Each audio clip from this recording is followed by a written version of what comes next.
Bismillahirrahmanirrahim.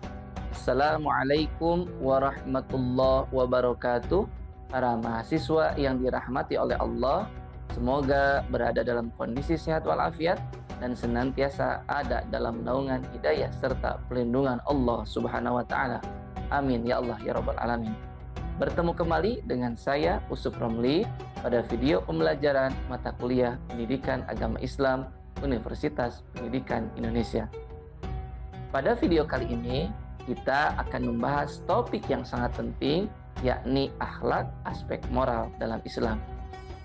Setelahnya Anda menyimak video kali ini, diharapkan Anda semua, para mahasiswa, mampu memahami pengertian, hakikat, dan urgensi akhlak, serta mampu merujuk dan mengamalkan perilaku akhlak Islami berdasarkan ajaran Allah dan Rasulullah Shallallahu Alaihi Wasallam. Persoalan akhlak merupakan salah satu concern utama dalam ajaran Islam karena merupakan satu bagian yang tak terpisahkan dari 3 aspek ajaran Islam yang mengatur perilaku manusia. Ketiga aspek ajaran Islam, yakni akidah, syariah, akhlak, ibarat pohon yang memiliki akar yang kokoh, batang dan ranting yang kuat, serta buah yang lebat. Akidah diibaratkan merupakan akarnya, syariah sebagai batang dan ranting serta daunnya, dan akhlak sebagai buahnya. Akhlak berbicara tentang hal-hal dalam kehidupan, seperti apa yang baik dan buruk, berupa perbuatan lahir ataupun batin, baik yang berkaitan dengan diri sendiri, atau dengan orang lain, ataupun dengan lingkungan. Akhlak berkaitan dengan ajaran bagaimana seharusnya seseorang bertindak sehingga ia dapat mengukur dan diukur moralitasnya. Dengan begitu, ia dapat ditentukan apakah ia bermoral atau tidak bermoral berdasarkan kaidah-kaidah yang telah ditetapkan Islam. Akhlak pun menjadi indikator utama lurus dan sempurnanya iman seseorang, sebagaimana Rasulullah SAW bersabda, akmalul mu'minina imanan ahsanuhum khuluqa, yang artinya kaum mukmin yang paling sempurna imannya adalah yang paling baik akhlaknya. Di dalam Al-Quran pada surah Al-Baqarah ayat 216 ditegaskan bahwa manusia tidak bisa menentukan baik buruk dan benar salah.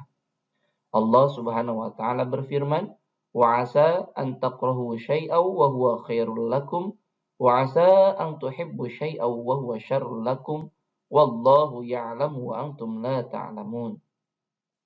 Boleh jadi kamu membenci sesuatu padahal itu baik bagimu, dan boleh jadi kamu menyukai sesuatu padahal itu tidak baik bagimu. Allah mengetahui sedang kamu tidak mengetahui. Kenapa manusia dikatakan tidak mampu menentukan baik buruk dan benar salah? Manusia secara fitrah telah Allah berikan potensi baik dan juga potensi buruk. Ketika manusia dalam perspektifnya menganggap suatu hal itu baik, perspektif tersebut dipengaruhi juga oleh hawa nafsunya.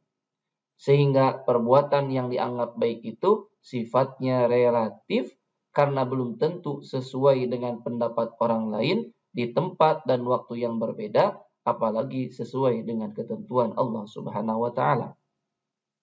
Untuk itu, agar perspektif manusia akan kebaikan dikategorikan sesuatu yang benar, maka harus diarahkan dan berdasarkan kepada ketetapan dan ketentuan Allah dan Rasul-Nya.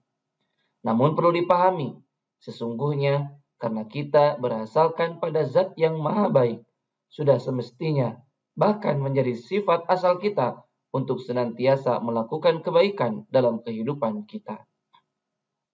Akhlak berasal dari kata akhlaku, merupakan jamak dari kata khulukun atau khulukun, yang berarti tabiat, perangai, tingkah laku, karakter, budi pekerti, dan adat kebiasaan. Sementara secara istilah, Imam Al-Ghazali menyatakan bahwa akhlak adalah sifat yang tertanam dalam diri seseorang yang memungkinkan mereka melakukan berbagai tindakan dengan cepat dan mudah tanpa memikirkan atau mempertimbangkan banyak hal. Akhlak itu berbeda dengan etika dan moral yang dasarnya dari akal atau filsafat dan adat istiadat. Akhlak berasalkan dari Al-Quran dan Sunnah, sehingga sifatnya mutlak dan tak terbatas dalam pengimplementasiannya dimanapun dan kapanpun. Terbentuknya akhlak Islami didasari oleh keimanan atau ketauhidan yang kokoh, dilatih dan ditempa melalui proses ibadah yang benar. Ketika seseorang telah melakukan ibadah yang didasari oleh keimanan dan ilmu yang benar, maka dia pastinya akan memiliki akhlak mulia. Apabila tidak, tentu ada kesalahan, baik di ranah iman dan atau di pemahaman serta pengamalan dalam ibadah yang dilakukan. Selanjutnya, cakupan akhlak dalam Islam meliputi seluruh aspek kehidupan, baik hubungan yang terjalin antara manusia dengan Allah, seperti melaksanakan sholat, berdoa, berhusnudzon, tawakal, bersyukur, dan lain sebagainya. Hubungannya dengan diri sendiri meliputi bersikap tawadu, qanaah, bersabar, melakukan hal-hal yang positif, dan menjauhi perkara-perkara yang mudarat, dan lain sebagainya. Hubungan dengan sesama manusia, mulai akhlak kepada orang tua, kepada nabi dan rasul, kepada guru, kepada tetangga, kepada masyarakat secara umum, dengan memunculkan sifat menghormati, menyayangi, dan saling tolong-menolong, serta menjaga silaturahmi dan persaudaraan. Hubungannya dengan makhluk Allah lainnya, seperti mengimani malaikat dan adanya jin, tidak menyakiti dan menyiksa binatang, menjaga dan melestarikan lingkungan, serta tidak melakukan kerusakan.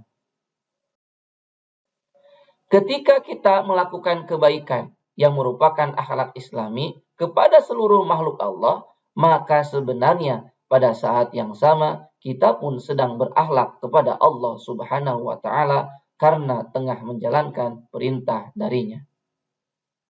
Rasulullah Shallallahu Alaihi Wasallam memiliki akhlak yang luhur dan agung yang harus kita jadikan role model bagi kita dalam kehidupan kita sehari-hari. Sebagaimana firman Allah dalam Al-Quran surah Al-Ahzab ayat 21, A'udzu billahi minasyaitonir rajim.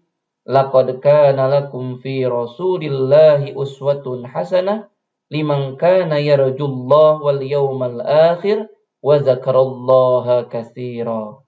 Yang artinya, sungguh telah ada pada diri Rasulullah itu suri tauladan yang baik bagimu, yaitu bagi orang-orang yang mengharapkan rahmat Allah dan kedatangan hari kiamat dan yang banyak mengingat Allah. Demikian video pembelajaran kita untuk pertemuan kali ini. Semoga kita semua mampu memahami dan mengamalkan konsep akhlak Islami dalam kehidupan kita sehari-hari dengan meningkatkan kualitas iman dan ibadah kita di setiap aktivitas dan kesempatan yang ada. Sampai berjumpa lagi dengan saya Usop Romli pada video pembelajaran berikutnya. Hasbunallah wa ni'mal wakil, ni'mal maula wa ni'mal nasir. Billahi taufiq wal hidayah. Wassalamualaikum warahmatullahi wabarakatuh.